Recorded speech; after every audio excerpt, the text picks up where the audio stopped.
হয় নমস্কাৰ, আমি এতিয়া ৰবাৰ বোটত উঠি আমি সিপাৰলৈ যাম। এখন সাগৰ সদৃশ পানী আছে, মানে এই পানীৰ সিফালে আকৌ কেম্প আছে, ৰিলিফ কেম্প আছে, যিবিলাক মানুহ তাত একেলগে আছে। আৰু ইফালৰ পৰা NDRF-ৰ নাৱে এইবিলাক বস্তু ৰাবাৰ বোট যিটো আছে ৰাবাৰ বোটেৰে এইবিলাক বস্তু লৈ যায় আৰু সিফালৰ মানুহবিলাকক গৈ সহায় কৰে। আৰু ঘৰে ঘৰে যিখিনি মানুহ আবদ্ধ হৈ আছে সেই আবদ্ধ হৈ থকা মানুহবিলাকক আমি গৈ কেনে হুইচেল মাৰি মাতোঁ বা NDRF-এ হুইচেল মাৰি মাতে আৰু তেওঁলোকে তেতিয়া তাৰ পৰা ওলাই আহে। ওলাই আহিলে বস্তু সা সামগ্ৰীবিলাক লৈ তেওঁলোকে আকৌ গুচি যায়। ঠিক এনেকৈ আজি প্ৰায় 6-7 দিন ধৰি চলি আছে, ৰিলিফো চলি আছে।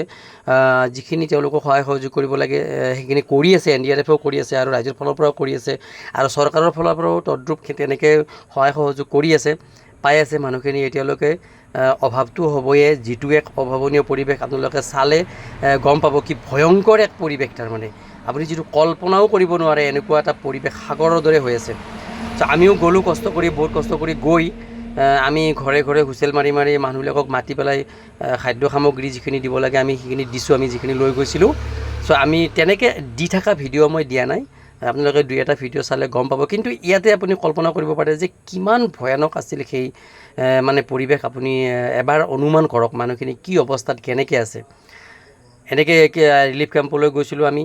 তাৰপিছত আমি ঘৰে ঘৰে মাতি কেনেও দিছোঁ। এয়া মই নিজেই লাগি আছোঁ, কেম্পৰ মানে বোটৰ পৰা মাল নুমাইছোঁ, নুমাই পেলাই মানুহবিলাকক গৈ পেলাই দিছোঁ। কিছুমান মানুহ আমাৰ ইয়ালৈ আহিছে, ইয়াৰ পৰাও লৈ গৈছে, আহি পেলাই বোটৰ পৰাও লৈ গৈছে আৰু আমি কিছুমানৰ ঘৰে ঘৰেও গৈছোঁ। ঠিক তেনেকৈ কৰি আছোঁ। তো আপোনালোকে আহক, যোনে যিমান পাৰে সহায় কৰক। ধন্যবাদ।